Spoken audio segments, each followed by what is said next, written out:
Sadhana vavatu, Sahanau bhunaktu, Sahaviryam karavavahai, Tejasvinavadhitamastu, Ma vidvishavahai.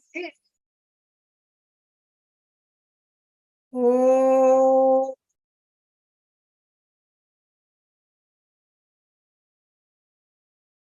Shanti Shanti Shanti.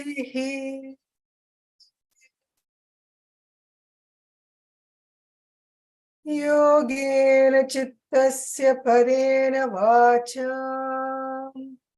Malam Sharirasya Cha Vaidyakena Yopakarotam Pravaram Munina Patanjalim Pranjaliranatosmi Abahu Purushakara Shankha Chakrasi Dharinam Sahasra Shirasam Shvetam Pranamami Patanjalim Shrimate Anantaya Nagarajaya Namo Namaha.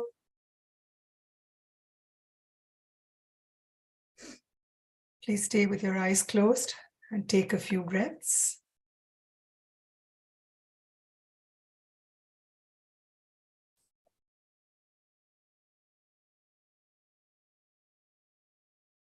When you are ready, please open your eyes.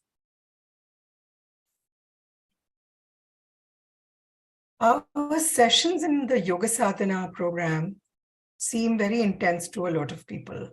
They seem to feel we speak more about dukkham, or to use an interpretation in English about sorrow, or I also like the word dis-ease. Frequently, a lot of us, most of us, are beset by, we are consumed by our troubles, by issues we face, by things we have to deal with, stress, worry, illness. With so much crowding us, we are unable to focus on anything else. We are unable to think beyond them. We are unable to think of anybody else, the world outside. The starting point of yoga is practice. Practice which calms the mind, which helps it to settle, to quieten. And it does happen. The mind does settle. The body aches and pains do reduce. Sleep and digestion does improve. Impulsive behavior comes down when the practice is a good practice. All these things happen. At that point, then we are able to start looking at ourselves more deeply. Fundamentally, yoga through asana, pranayama, meditation, it creates conditions that allow us to turn inward, to move from yoga, the space of looking outside, of pointing a finger at a person or things, of believing that if a person or a situation changes, the problem will disappear. Bhoga, a space where we give away control to an external agency. And in that space, that ocean, we find ourselves in a constant state of dukkham. But just like an ocean, when we settle, when we are at a certain depth, we experience a certain quietude. We are less disturbed. And from that space, we are able to look at people, at situations, at our surroundings a little differently. We are quieter, we are more focused, and then we are able to look at that which is causing us pain and connect and understand with what within me is generating that pain. We are then in a better place to mitigate that sorrow. This possibility, this ability to turn and to go deeper inward has to be developed. Patanjali offers guidance on how we can proceed, how we who have jumpy minds that are unable to stay for long with any degree of quietude, with anything, with something. This mind is called a Vyuttana Chitta. Patanjali starts chapter 2 with Kriya Yoga, the yoga of action, whereby we move from bhoga to yoga every single minute of our life. First, we have to see what within me is causing this pain. Whenever we act, we have expectations that the result must be something that gives me happiness. If not, we get upset. So something in me is attached either to people or to things or to situations. The need to be in a place or in a manner that brings me only pleasure, of being as I want it to be. This sense of I, who I perceive myself to be, is also something we get attached to. And this is called raga. The flip side of raga is I don't want pain, I don't want suffering, I don't want hurt. So I protect myself and I build my walls. The possibility of a person or a situation causing me pain makes me avoid it. This is called Dvesha. And my comprehension of who I am, what are my likes, what are my dislikes, this is called Asmita. My need to remain this way, the way I am now, the need to preserve how I see myself, my view of myself, to not want to ever be otherwise, this exists as a fear within us called Abhinivesha. So these four, Raga, Dvesha, Asmita, and Abhinivesha, are called kleshas, that which causes pain or suffering, that which makes our mind impure. Patanjali says Kriya Yoga is a process of how to clean the mind, how to keep the impurities in seed form so that they don't spring strongly to life, powerful, disturbing, causing me to act in a manner that further entangles me in suffering. In all our activities, we water and fertilize several seeds whereby they grow and flourish and bear fruit. What we need to do, we need to feed the seeds that take us in a positive direction and not nurture the seeds which enhance and support Raga, Dvesha, Asmita, and Abhinivesha, as well as not be attached to the results. To feed the positive and not encourage the negative requires us to be mindful and to have very focused attention. This is called tapas. In yoga, this is all it is. Mindful actions to purify ourselves at every level. And we do this with fire, the heat of the digestive fire, the mental fire to see with clarity and to act with conviction, the meditative fire, which fuels our journey inward and gives us strength to journey inwards regardless of any impediments. It is the fire that cooks, that burns, and that allows the fruit to mature from seed to plant to tree to fruit. And when it is ripe, the fruit will drop and fall off. So why the fire? Because when the fruit falls, the fire will burn the seed so that it doesn't sprout again. So tapas is about learning what and how to purify using heat of the body and the mind. Krishnamacharya spoke about tapas and he said, pay attention to your food. We have discussed food in a previous session about how we need to eat light, timely, fresh, that which doesn't encourage or engender rajas or tamas within us. Foods that increase the sattva in making your body lighter and your mind clearer. That's so that we can see better, understand better, so that I can act in a way that moves me from bhoga to yoga. And the other aspect he spoke about was communication.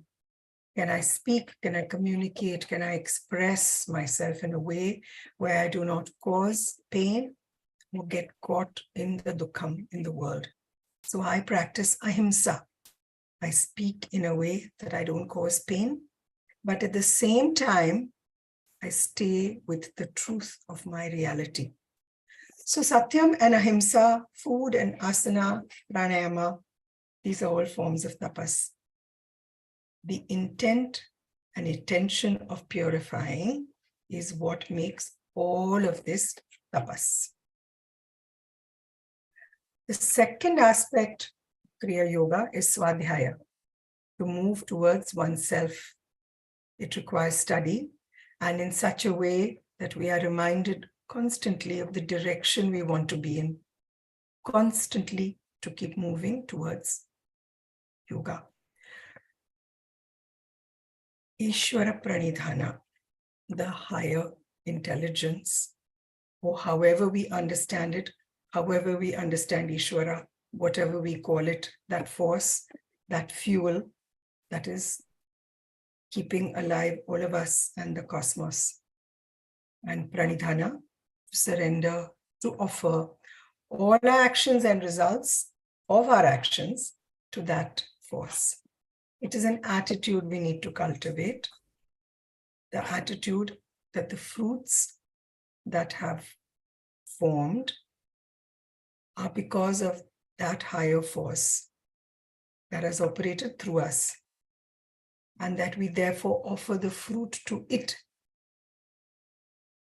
That so much needs to come together to create that fruit. I can't do this on my own. We had homework for this week. Saras asked us to bring focus, to keep our attention on any one activity of our choice, and to bring the intent and attention of Kriya Yoga to it, to look at it as a purifying action with an attitude of an offering. So tapas was attention or mindfulness. Swadhyaya is the ability to be with ourselves. And Ishvara Pranidhana was to not claim, but to offer the fruit or the result of that action. I hope we have all done our homework. And so I invite all of you to take 2 minutes and think of whatever activity you chose to focus on this week, and to share with us on chat what is tapas for you. Please take 2 minutes to think about it. Tapas for me is, please take some time, think about it. It may not be just one thing. Many things may come to you while you reflect on what tapas is. Please feel free to share all of them in the chat box.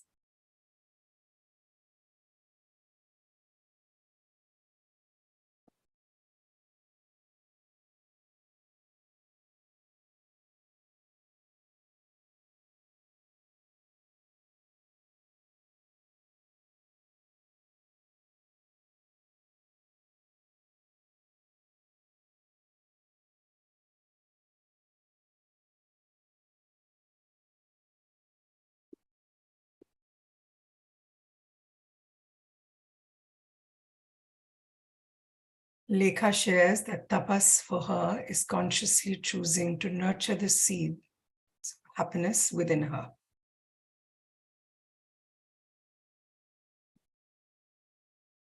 Richa says tapas is having discipline in her daily routine.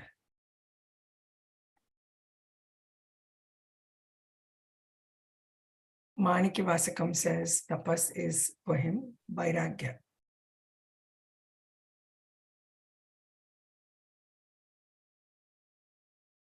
Laura says tapas for her is mindful actions every day.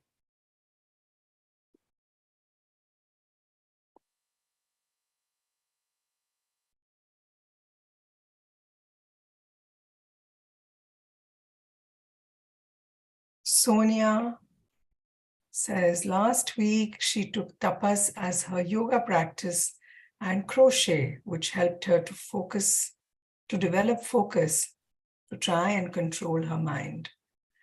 Gauri says tapas is doing her actions focused on her goal.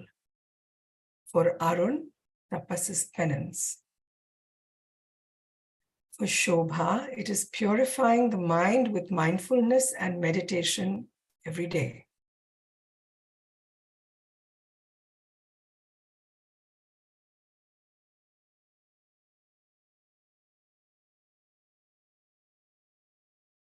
If you have all written, as many of you as wants to share, Selva Kumar says tapas is to purify his mind. Jennifer says it is being quiet and focused enough in herself to intensely attend to what she's doing, whether it is a conversation or an action. For Narayana Reddy, tapas is focusing on one sense. For whoever is on Kapil's iPad, tapas is paying attention to the daily activities.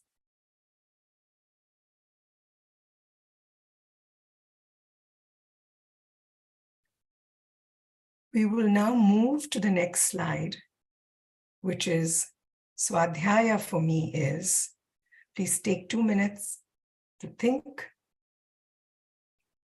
what you've understood and how Swadhyaya has manifested for you through this week when we have studied Kriya Yoga and tried to stay with a practice. And please share in the chat box what Swadhyaya is for you.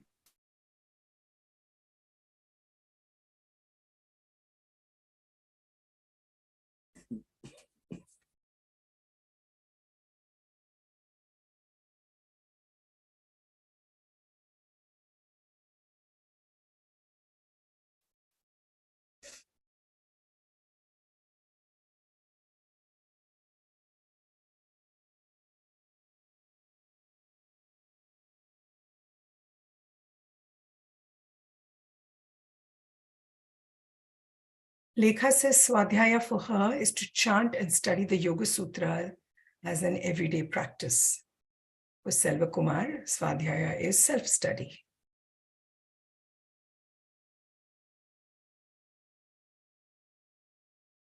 For Manikavasakam, it is the inner guidance for tapas. And for Narayana Reddy, Swadhyaya is introspection at the end of each day. For Manish Bajaj, Swadhyaya is reading spiritual books related to heartfulness for his evolution. For Dhanashri, it is not judging herself or others.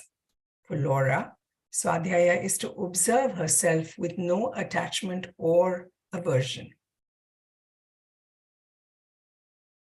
Lekha says, Swadhyaya is to journal every day.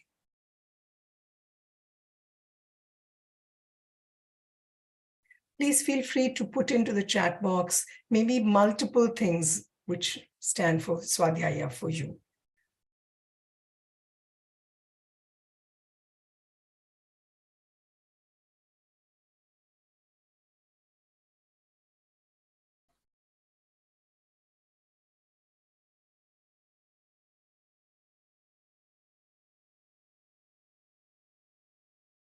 Arun says Swadhyaya is the same as a constant remembrance of the heartfulness practice.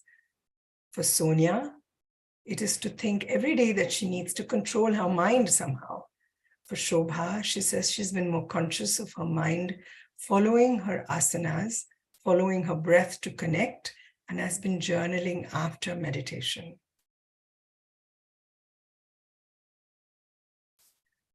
Preacher says currently for her, Swadhyaya is learning Sanskrit, understanding the Aditya Hridayam Stotram, and she also wants to study more scriptures. Couple's iPad says, moving inward to understand myself without judgment. Jennifer says it is to constantly introspect, particularly in the evening, prayer, or before sleep, and to keep a meditation diary and to say honestly what she feels in it. For Dhanashri, Swadhyaya is to become an observer.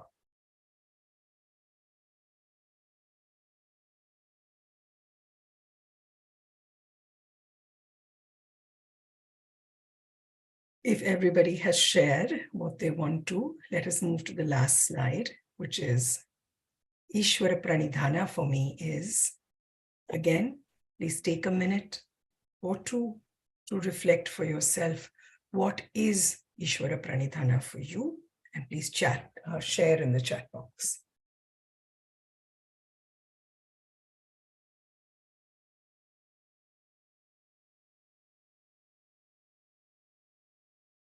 Anshika says, understanding of the inner me. Swadhyaya is an understanding of the inner Anshika.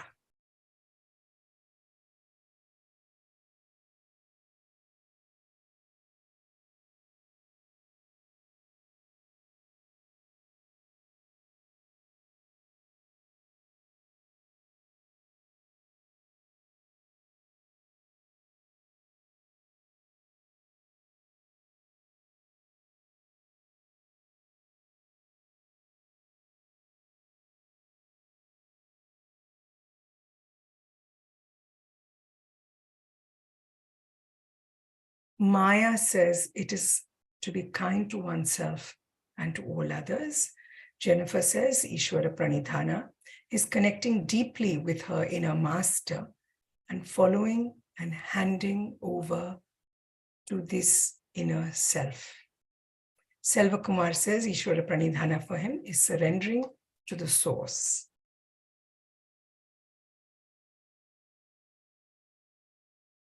Lekha says Ishvara Pranidhana for her is focusing on doing a task well without stressing too much about how it will turn out.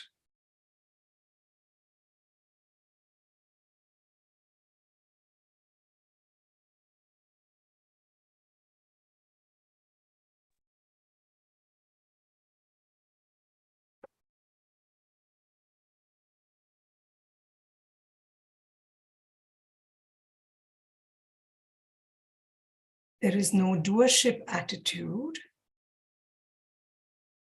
Narayana Reddy says. Laura says she surrenders, offering her actions and accepting. Shobha says she offers her daily action to Ishvara from morning to night. Ishwararpitam Nitya Krutam. Dhanashri says Ishvara Pranidhana is offering good, bad, everything to the higher up. Anshika says Ishvara Pranidhana is to live in the moment and try to be in harmony. Kapil says to do daily activities without any expectations.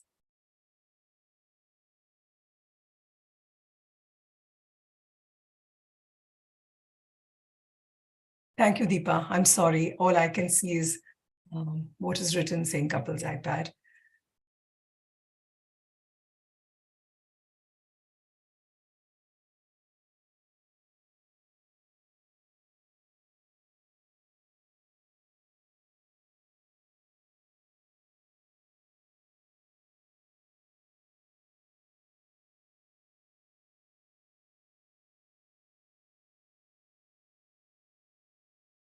Thank you to everybody for sharing. If you have any more that comes up, please do write to us on the chat. And at this point, I would like to invite Saras to teach us and share with us about Abhyāsa and Vairāgya. Gauri Ramachandran says, Ishvara Pranidhana for her is surrendering everything to God.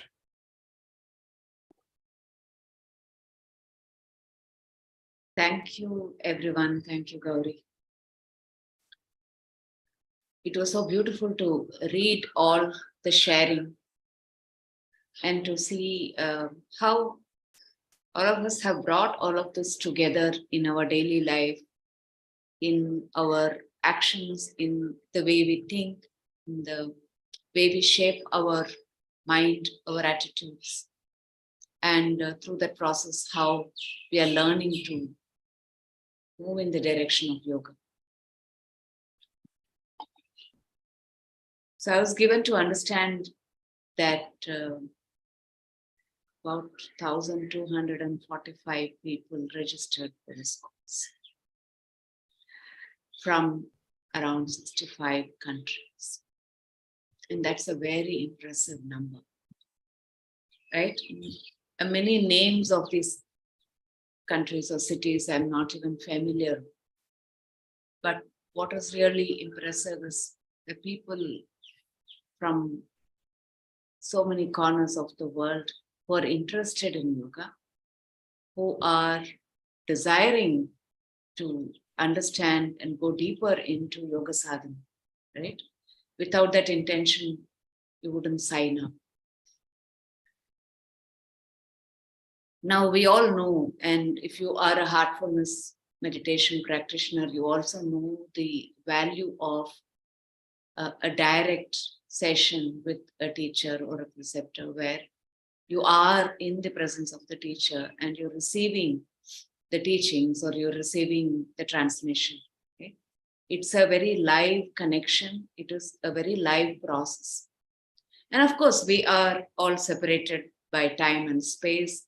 We are sitting in these boxes, but still we can be live. We can be connected in real time, here and now. It may be morning or evening or whatever time for you. And here we are sitting in one corner of the world, Chennai, and connecting, right? So my invitation to all those people who have registered for this course, if you happen to watch this recording, is to at least come in for one live session. We have 4 more sessions going, which is like 8 sessions. Yeah, at least come for one live session because it's very different. It's very different from actually watching a recording. And what I have found is for myself, if I am not able to be there for a live session, I don't really get the time to watch the recording. And I can always postpone. I can always say, I'll do tomorrow, I'll do tomorrow. And then tomorrow something else will come and a lot of work gets piled up. And we are doing so many things, right? We are doing much more than what we were doing before. And now life has gotten more and more complicated with AI and with all these, possibilities of having recordings and jumping onto Zoom anytime during the day and night. So it is really getting complicated. To simplify, the first part of what we're going to talk about today, Abhyāsa and Vairāgya, is Abhyāsa is to be there and just to be with something. So a very fundamental aspect of what we're calling Abhyāsa, Abhyāsa. Asa means to be. Abhi is with a certain emphasis, like nothing else is more important than to be here. So that is Abhyāsa. Okay, and we start that with just to be there in the study, just to be there with the practice, just to be there with your breath, just to pay attention to your body, just to really focus on the food that you eat. To be with somebody, to listen with all your attention, to engage with nature with all your senses integrated. All of that is Abhyāsa. And Vairāgya is to say that I would rather be here than anywhere else. And so, therefore, to recognize what might take me away, pull me away, and drop that, let go of that, and come back to where I ought to be. Okay, that is the first, the middle, and the last part of yoga. There is no yoga without Abhyāsa, right? So in the first chapter of Yoga Sutra, Patanjali talks about Abhyāsa and Vairāgya. Maybe Lekha, you can put down the words. In the second chapter of Yoga Sutra, Abhyāsa and Vairāgya in the form of starting with Kriya Yoga, okay, that we just looked at, tapas, to act in a way that we purify and using fire as a medium to purify. We are not using earth or water or air or space, we are using fire. And the quality of fire is such that it can purify. So if you are, let's say the example often given is purifying gold. So when you burn the gold, it removes the impurities, the dross, and then it helps you to have that pure metal, right? When we're talking about food, what cooks the food is the fire. So you need to cook the food so that you can assimilate the nutrients in the food. And that can become your tissue, that can become your body. And the most subtle aspect of the food becomes your mind. All our experiences, we need to cook so that we can assimilate. Very often when we have experiences and we say, I'm not able to stomach it, I'm not able to digest it. It is a real thing that I have an experience and I just don't know what to do with it. Neither can I take it in, nor can I throw it out. And it is sitting inside me like a big rock, right? And then quickly life moves on and we cover it up with a lot of other things. We get preoccupied with many things. But this unresolved, uncooked, unprocessed experience remains in our system. It circulates in our system and creates a lot of blockages for the prana to flow. It blocks the nadis. And this is a real experience. It affects our breathing, it affects our digestion, it affects all the other physiological functions, and of course, it disturbs the mind. So the fundamental problem is that the mind becomes more and more disturbed, dissipated, distracted, less and less focused. So tapas is a form of purifying the mind. And for me to do that, I need abhyasa. I need to stay with how to do this and how to do this better and better and continue to do that action and learn from that action how to refine it more and more. Yeah, so abhyasa is required. Swadhyaya. Of course, we have so much of information nowadays. Yeah, earlier days, if I wanted to understand or study a particular Upanishad, I have to look for a teacher, one who is very well versed in that subject. And maybe I have to go and meet this teacher wherever they live. I should, the teacher should accept me as a student, and then I should start the learning process. And I should be with it. But today, everything you can get it on your fingertip. And because we get everything by a click of the mouse, I don't think we truly understand what the Swadhyaya is about. And it has become more and more about gathering information, knowing something in our head, right? That I can chant all this, I can explain all this, and I can do all this. That's not Swadhyaya. Swadhyaya is simply using the knowledge that we receive to move closer and closer to who truly we are. And in this whole process of practice, of study, of self-reflection, there is a possibility that everything that we are doing is just going to embellish this form of ourselves. And I become more and more focused on who I am in this world and how I should be seen, how I should not be seen, right? It all becomes about me. We become really very, very obsessed about ourselves. So Ishvara Pranidhana. Yeah, so that we understand that there is something higher. There is an intelligence that is driving everything, that is acting through us, and I am simply an instrument. I'm simply a vessel. And my job is simply to clean this vessel continuously. And developing this attitude of surrendering my intentions, my actions, and the fruits of my actions to that intelligence is Ishvara Pranidhana. So in all of this, tapas, swadhyaya, and Ishvara Pranidhana, there is abhyasa and there is vairagya. Abhyasa is what will help me get deeper and deeper and make it a life practice, a daily practice, a continuous practice.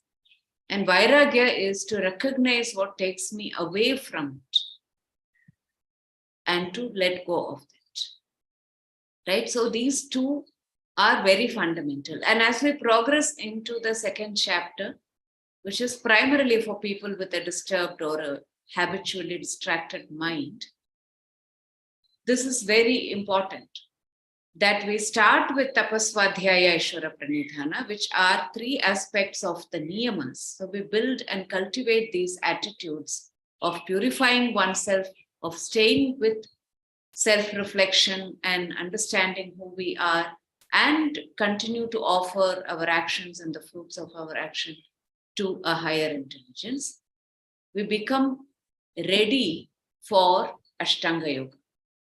And then we begin to see how to relate to people, how to take better care of ourselves, how to deeply purify ourselves, how to stabilize in asana and pranayama and pratyahara, and move towards dharana, dhyana, and samadhi.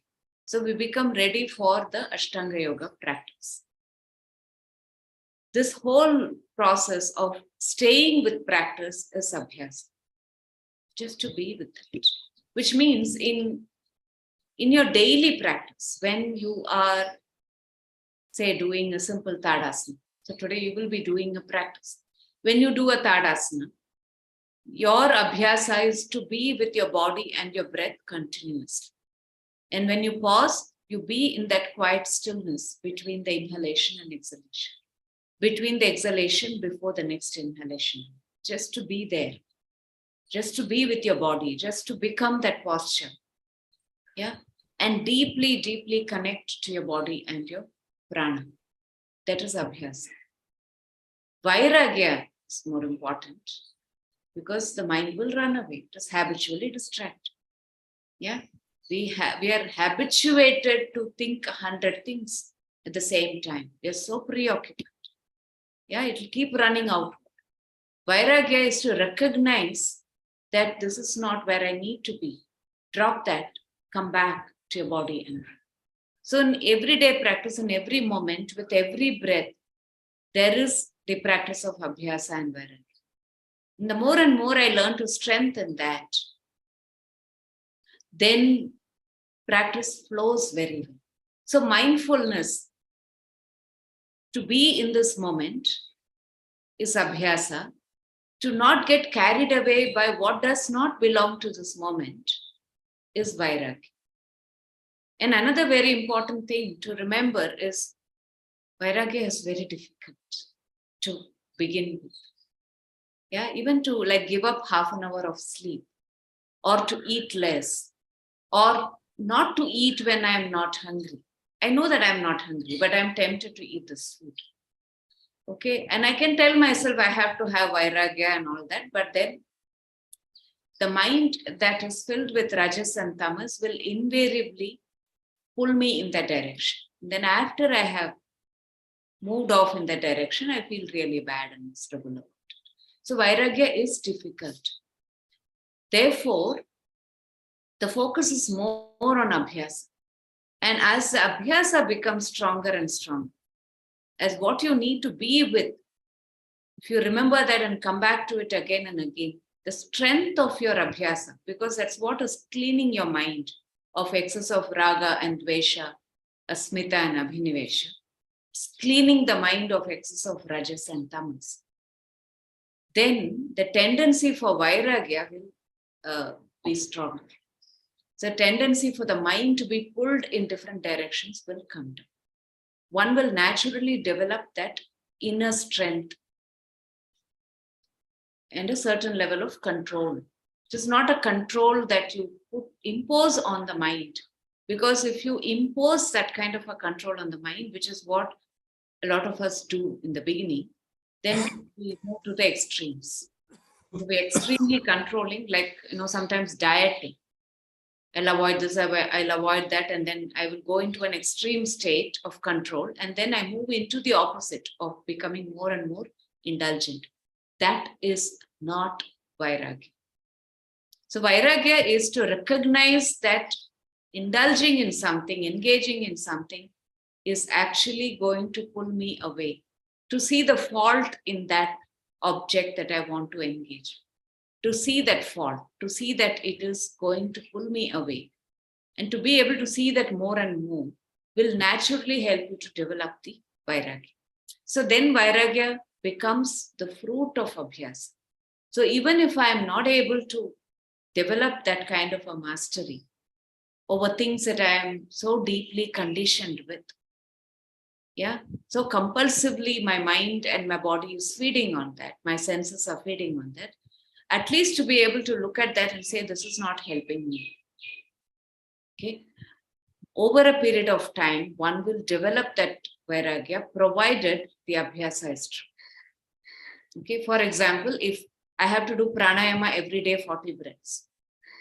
And we were also mentioning pranayama as the best form of tapas. It's called pranayama parantapaha, highest form of cleansing our body and mind at all levels, from the grossest to the subtlest. Now, if I have to do a good pranayama practice, then I have to really take care of my diet. I have to take care of my sleep. I have to take care of my body, right? Otherwise, I cannot sit still and breathe. I will feel a lot of heaviness. I can't inhale properly or exhale. My mind will get very distracted, or I will go to sleep when I'm sitting for pranayama. So I really have to start looking at my food, my activity level, my sleep, many other factors, taking care of my body, moving. Yeah. So just by doing that Abhyāsa, I have a good understanding of what I need to let go of. And when the body and the subtle aspects of the mind get cleansed, your body will begin to reject what is not good for it. The body will develop the sense of what is pure and impure. And it will help you to follow a good Vairāgya practice, provided the Abhyāsa is true. So it doesn't matter if you are not able to breathe very deeply, or your mind is getting distracted. You just make sure that you sat down to say, I will do 40 breaths, do 40 breaths, however bad they are. Every day you do that 40 breaths of pranayama. That practice will teach you what you need to let go of, and the Vairāgya becomes stronger.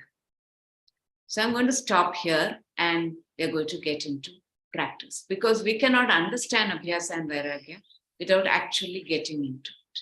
So I'm going to invite Lekha to now start the practice.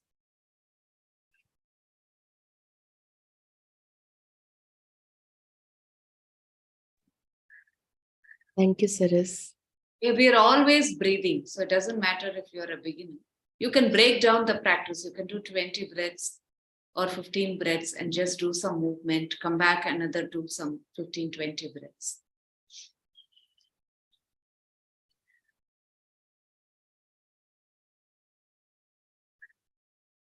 Yes, Lekha.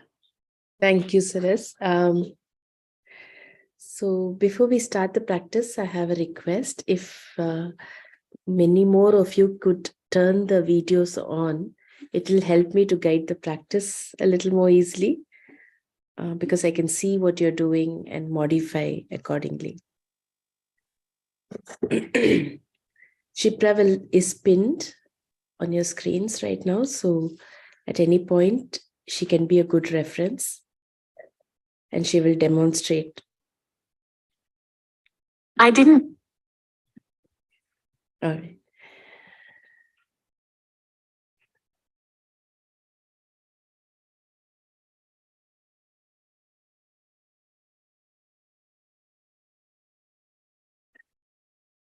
Thank you for turning the videos on. It really helps me. So last week, we started exploring the 3 components of Kriya Yoga, and today as well, Saras touched upon it: Tapas, Swadhyaya, and Ishvara Pranidhana. And we'll explore that through the practice today. But we will be looking at the same 3 components, but through the lens of Abhyāsa and Vairāgya. Okay, so Abhyāsa is to stay with our body, with our breath, with the practice. Vairāgya is to let go of anything that may pull us away from our practice. Okay, so we begin by looking at a very gentle Tadasana. So please stand up on your mat.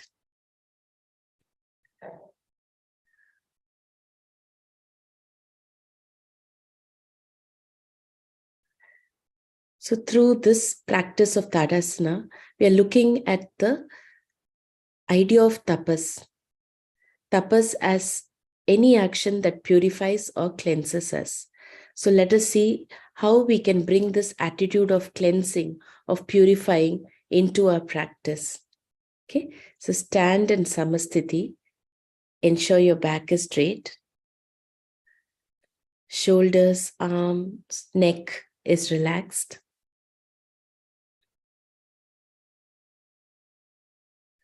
Adjust your feet so that the weight is equally distributed.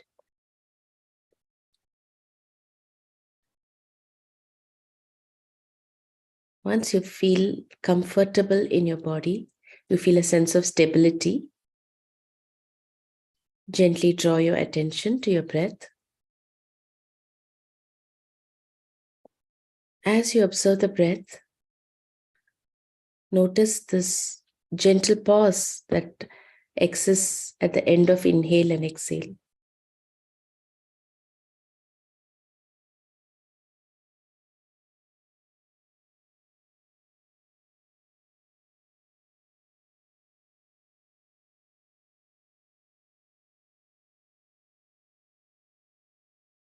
Take a few breaths with complete awareness.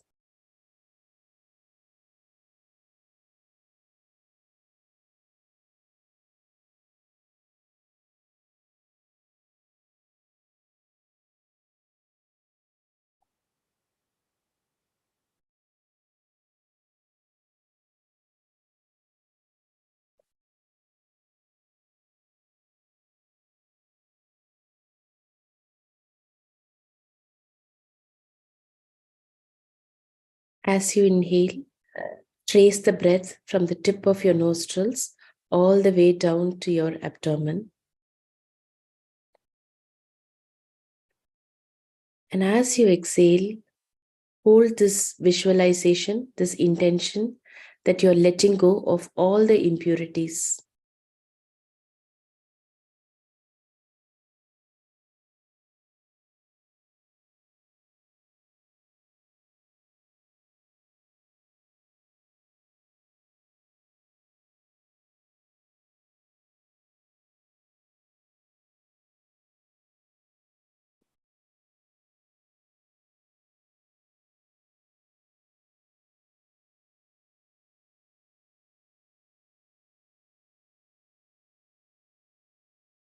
We'll begin with the Tadasana. So we'll do two versions of the Tadasana. As you inhale, raise the arms from the side, raising the head simultaneously. Look at your palms, pause, and as you exhale, lower the arms from the side, bringing your head down. Repeat this 3 more times at your own pace.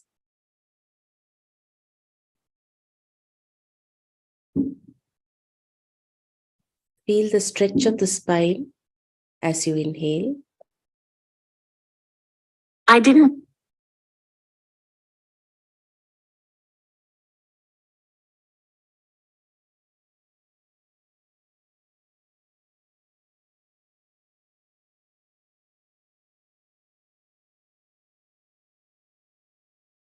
Remember to pause at the end of inhale and end of exhale.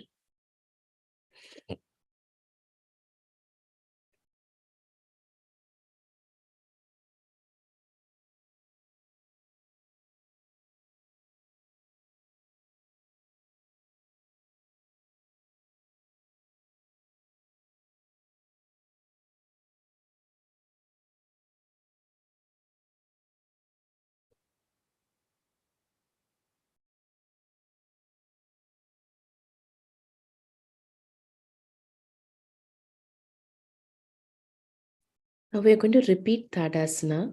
This time we are going to fix our gaze at a point a little ahead of us. As we inhale, we are going to raise the arms, interlock your fingers, turn the palm upwards, simultaneously raising your heels. Pause, and as you exhale, you lower the arms and lower the heels. Shipra will demonstrate.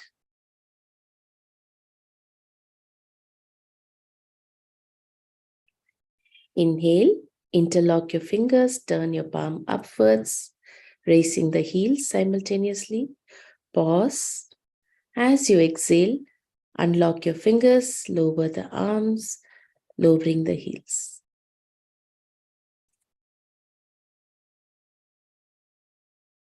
So we are going to do it 3 more times. As you inhale, draw the breath in. Visualize you are activating the digestive fire.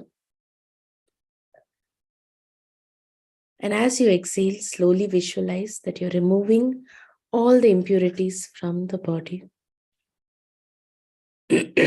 So hold this visualization as you do the Tadasana.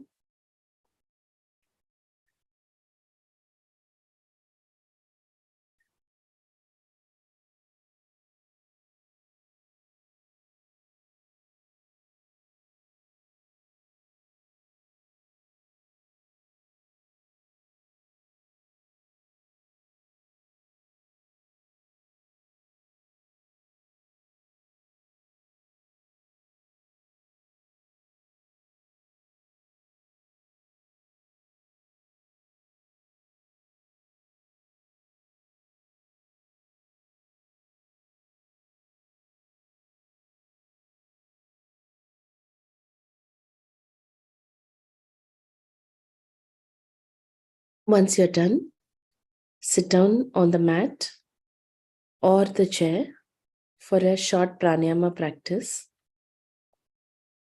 If you are seated on the chair, ensure that your feet are firmly planted on the floor.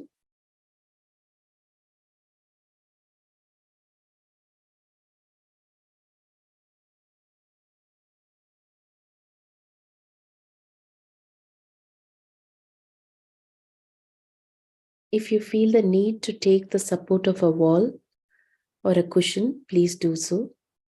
Ensure that you are comfortable.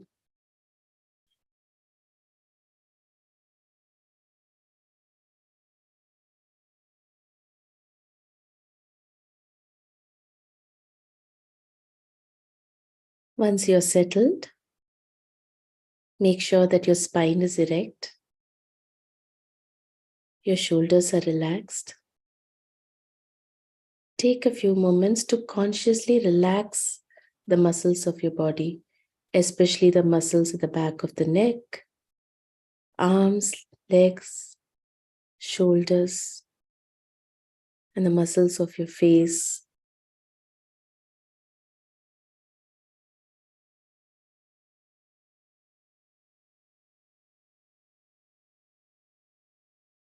Start paying attention to your breath.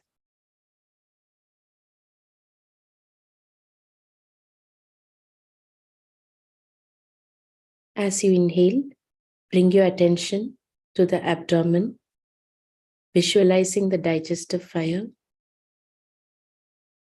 Pause after inhale. Visualize that you're stoking the digestive fire to burn brighter. As you exhale,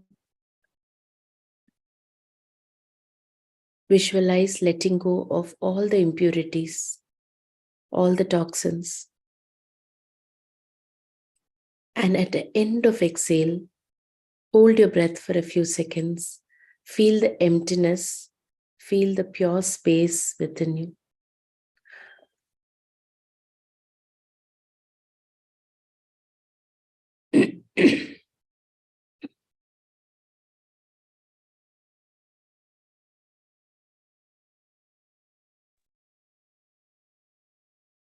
Try and hold to this visualization as you breathe consciously.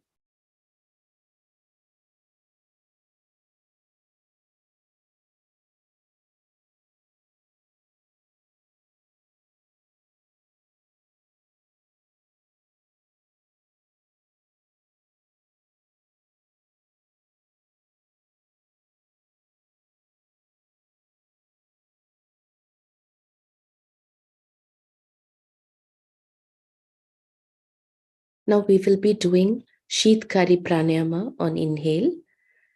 Shipra will demonstrate. Please take a look at her and then we can get started.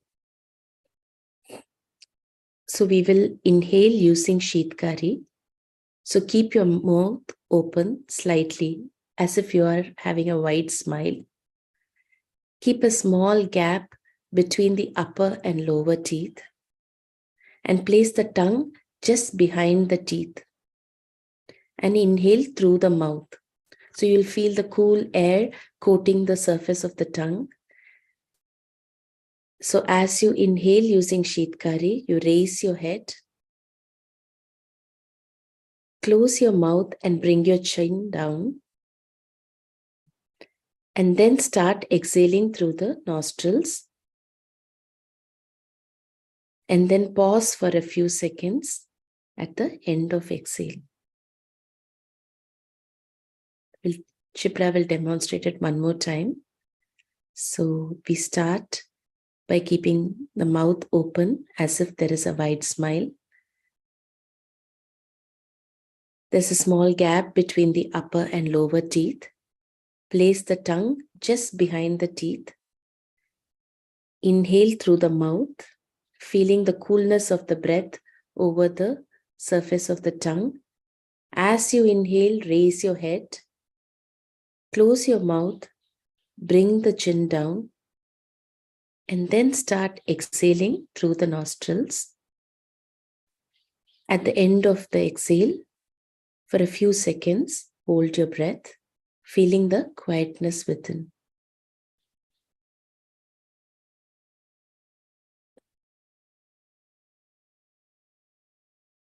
Every time as you inhale using Sheetkari and you raise your head, straighten your spine, really feeling the lengthening of the chest and the abdomen so that the breath flows all the way down to the navel. And when you start exhaling, exhale from the lower abdomen. Visualize that you're letting go of all the impurities and you're purifying your whole system. Repeat this.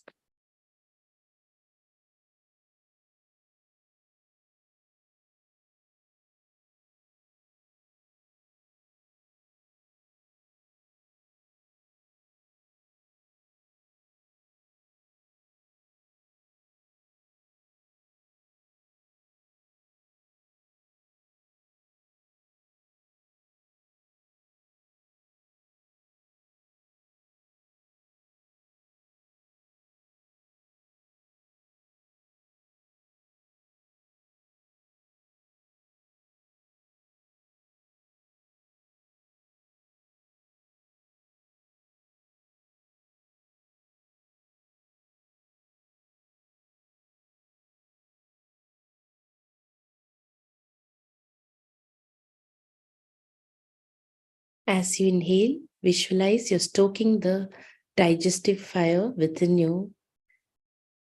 And as you exhale, you're drawing the impurities towards this fire, burning them completely and releasing them. Continue to do the pranayama, holding this visualization.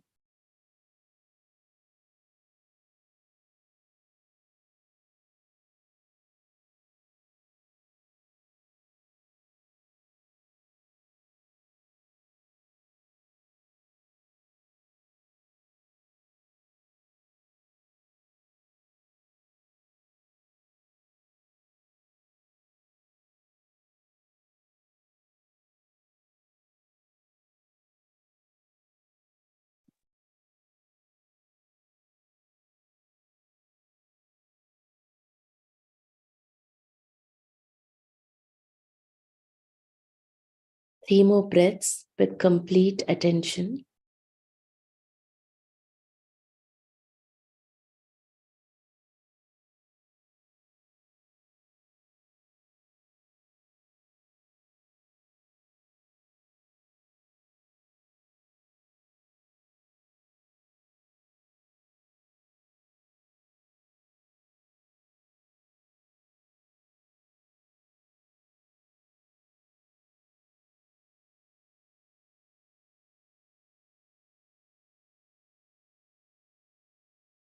Once you've completed 3 breaths, drop all regulation, breathe normally, and just sit quietly observing your breath.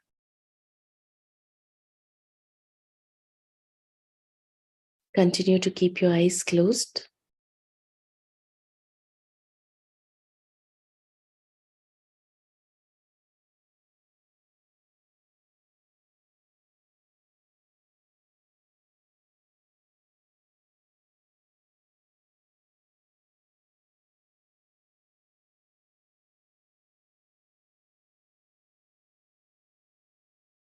As you sit quietly, recognize what allows you to be with your breath, with your practice, with your body.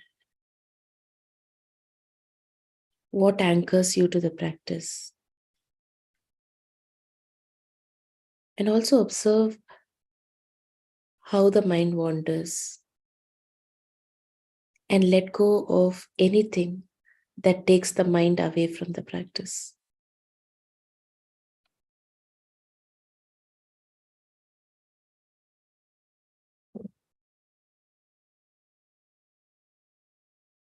We explored the idea of tapas, of purifying, of cleansing, both in the asana and the pranayama practice.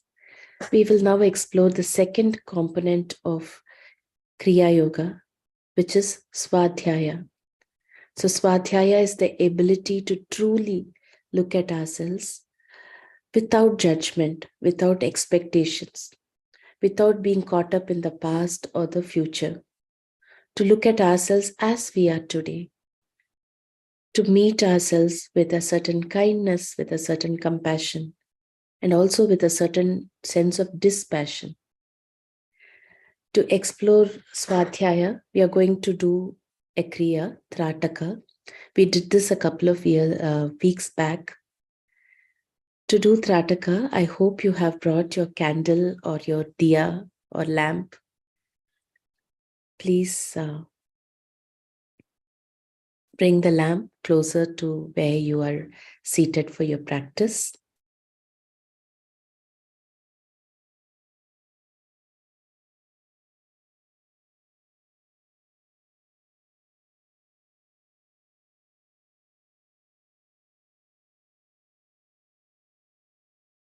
So you place the lamp in front of you at a certain distance. And if possible, clear the space around the lamp or the candle so that there is nothing distracting in your field of vision.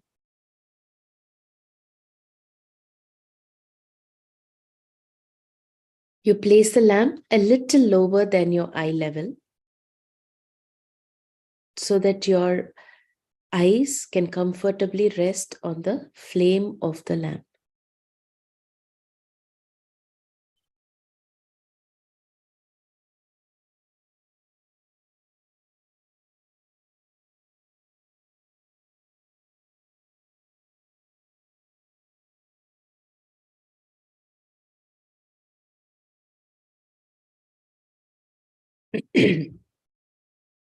Trataka is a practice of training the mind to be with one object of focus continuously, so that the mind can become more and more quiet, more and more pure, and more subtle. Our object of focus is the flame of the candle or the lamp that is in front of you. So once you have placed the candle or lamp, please light it if you have not already done. Just sit in a very relaxed manner, back straight, shoulders relaxed. If you are wearing spectacles and you want to remove them, you can.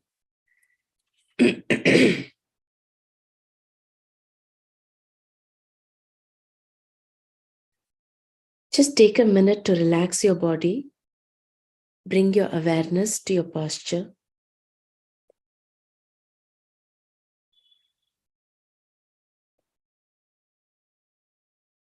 Bring awareness to your breath. Set an intention that all your senses will be focused onto the flame as you do this practice.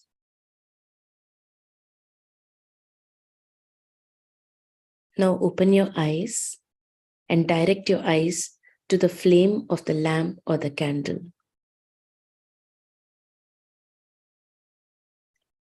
As you look at the flame, you look not just with your eyes, but also with your mind. Let your mind be completely present with your eyes as your eyes are directed towards the flame. Let your breath flow naturally. You're not regulating the breath in any way. All that you're doing is directing your eyes and your mind to the flame.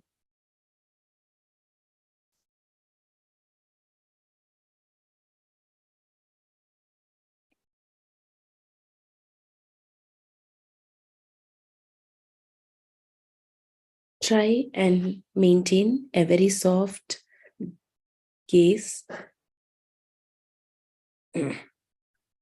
Try not to blink as you look at the flame.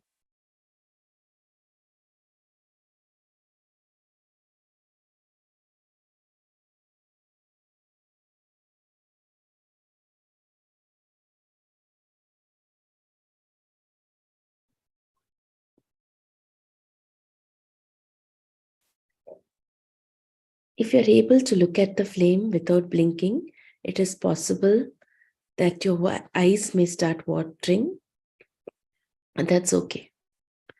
If your eyes are watering, just close your eyes for a moment, wipe the tears, and again open the eyes and look at the flame.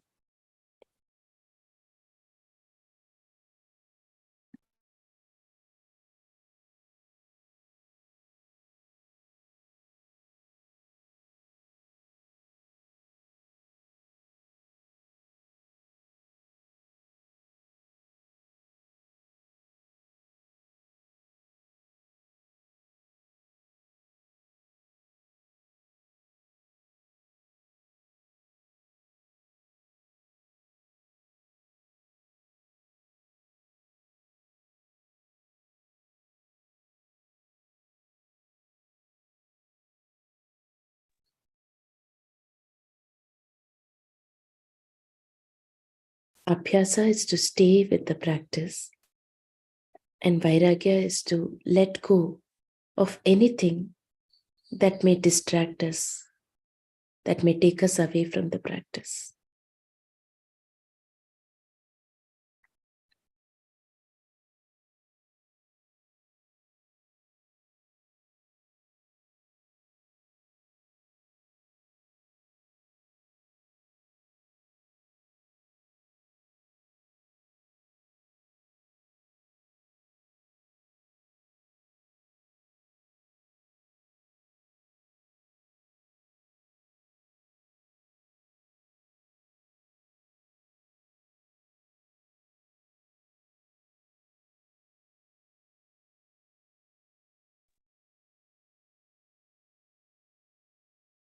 Continue to direct your gaze and your mind to the flame.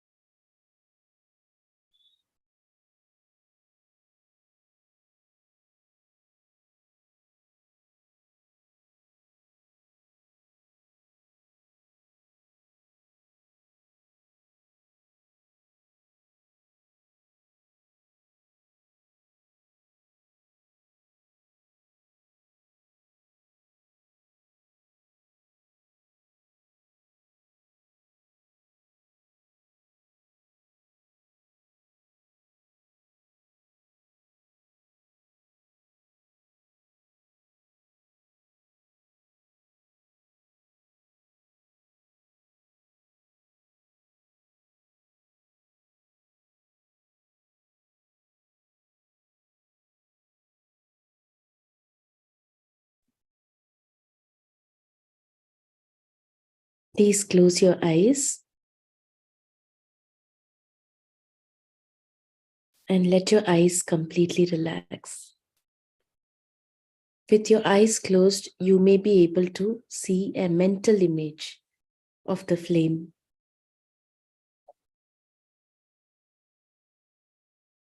Wait till this mental image of the flame completely fades away.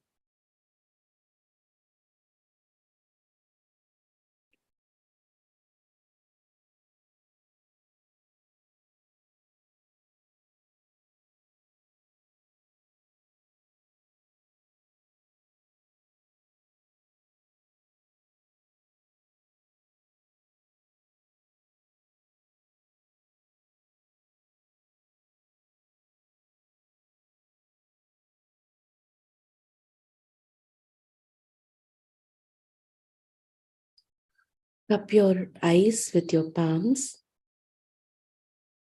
Continue to keep your eyes closed. Gently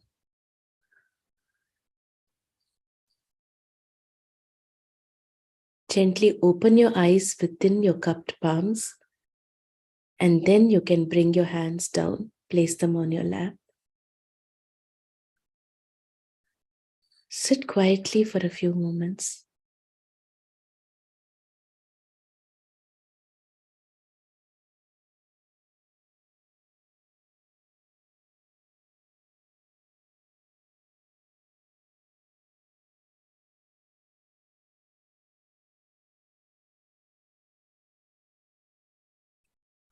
So Trataka was about directing all our senses in one direction. The next practice that we are going to do is to turn the senses inward. Swadhyaya, remember, is to understand ourselves, to understand our true nature. So we are going to do a short practice of Pratyahara. We will use the Shanmukhi Mudra. Shipra will, 1 second.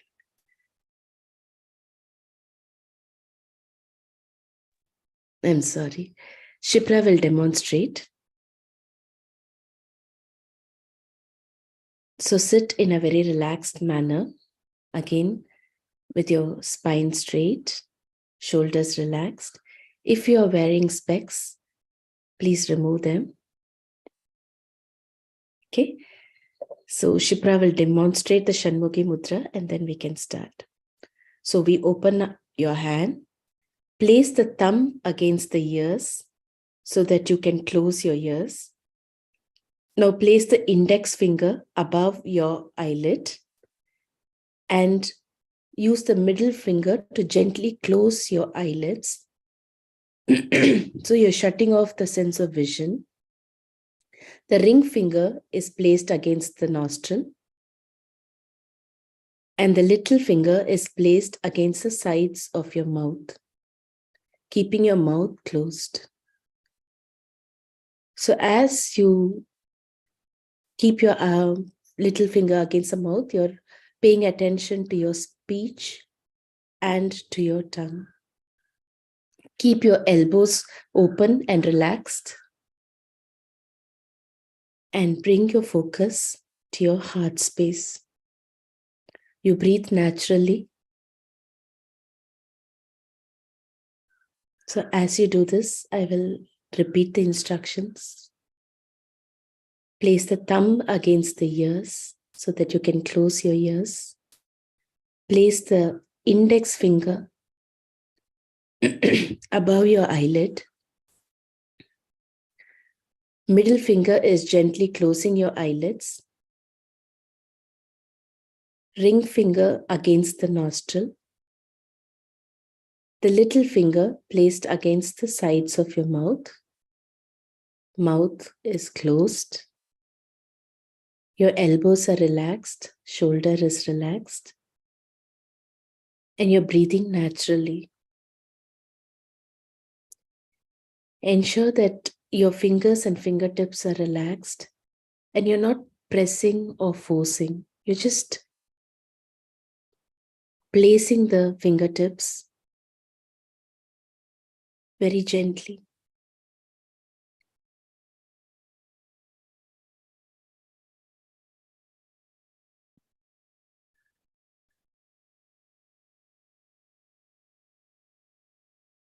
Once you're settled, breathe naturally and direct your gaze, your attention inward into your heart space.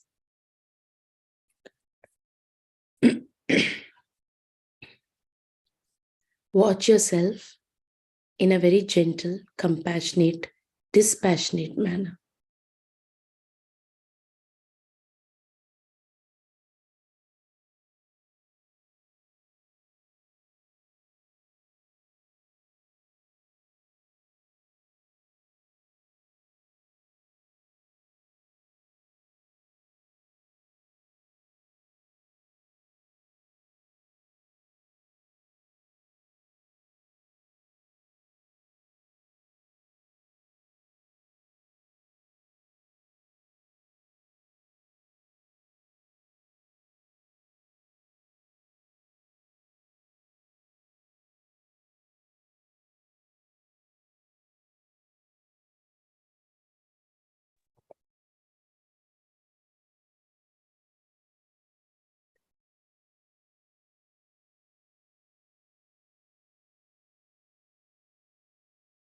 If you feel any discomfort around your shoulders or neck, you can gently bring your hands down to your lap, but continue to direct your senses inward.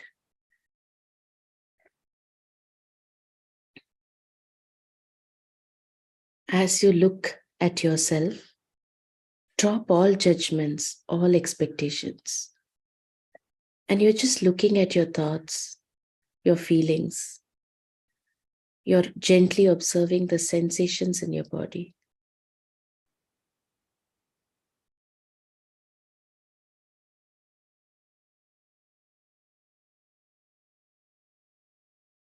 Look at everything that is arising in you.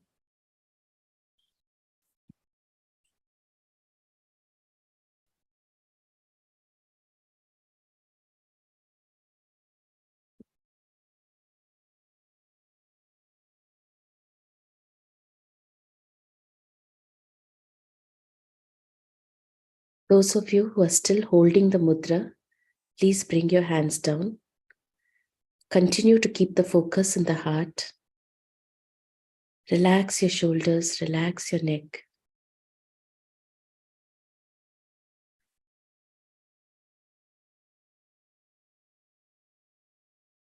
Continue to sit with your spine erect, shoulders relaxed, keeping your eyes closed.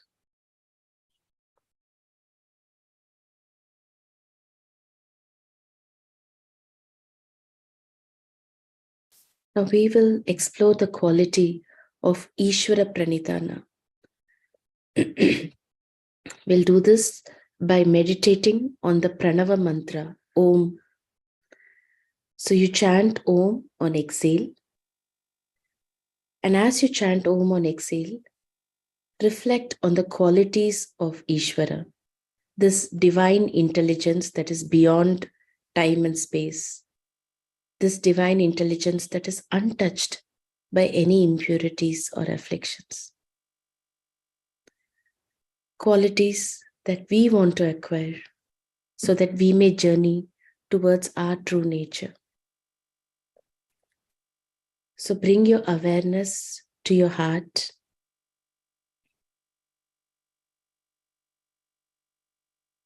Breathe in, pause for a few seconds, and as you exhale, chant Om loudly.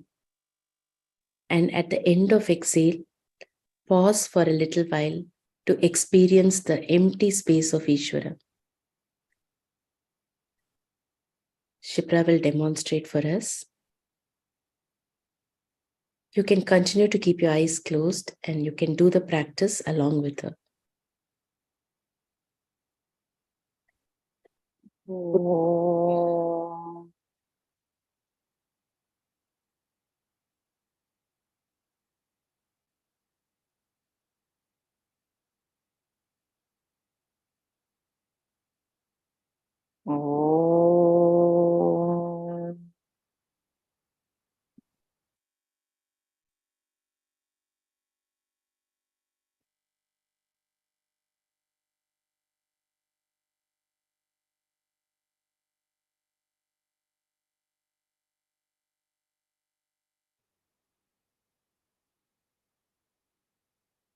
Om.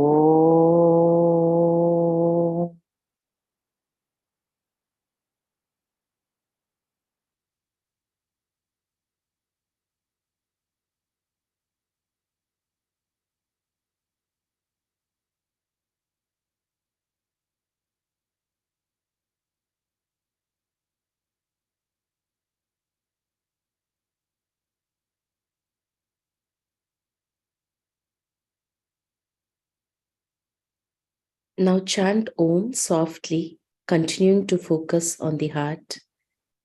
And as you do the practice, slowly see yourself moving deeper and deeper into the space of Ishvara and completely submitting to this higher intelligence.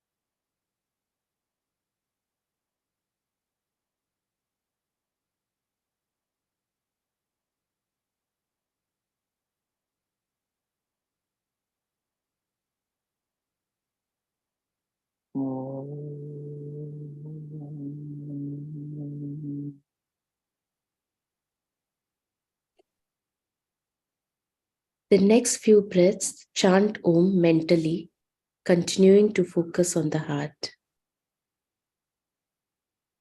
As you inhale, deepen your awareness of the present moment. And as you exhale, hold the intention of purifying your system. At the end of your exhalation, hold your breath for a few seconds, completely with the attitude of surrendering to this divine intelligence.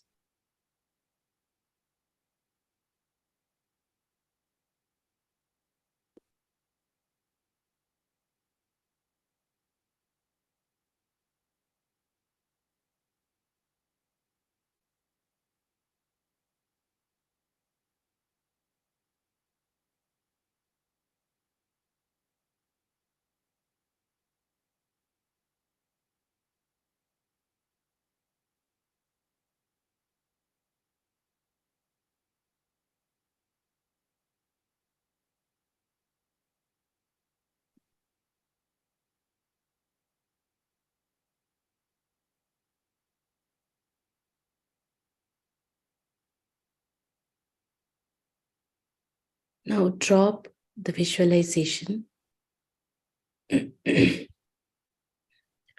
just sit in complete silence, focused on your heart, which is the seat of the Ishvara.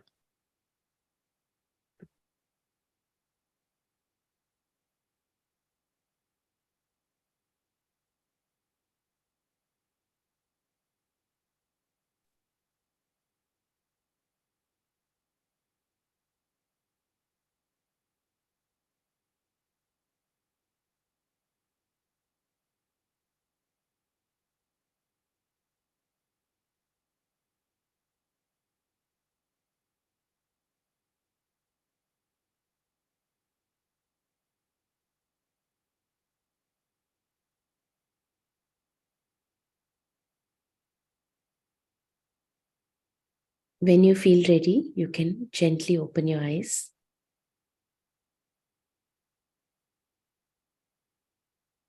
I would like you to reflect on what helped you maintain the quality of your attention through your practice today. And every time the mind wandered, were you able to drop whatever was interrupting you and what helped you to come back to your practice? So just reflect on that. And if you would like to share, we'll open the space out for questions and for reflections.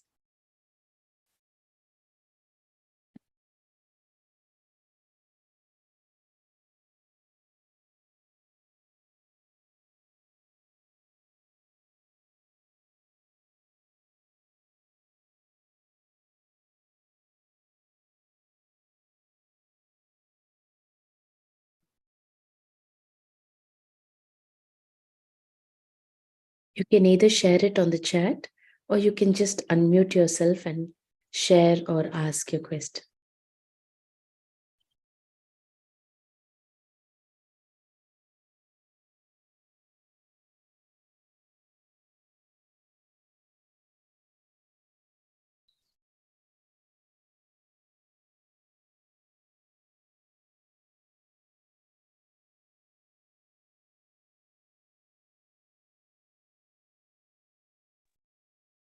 Sonia has a question. What do I do if I'm not able to sit comfortably for long?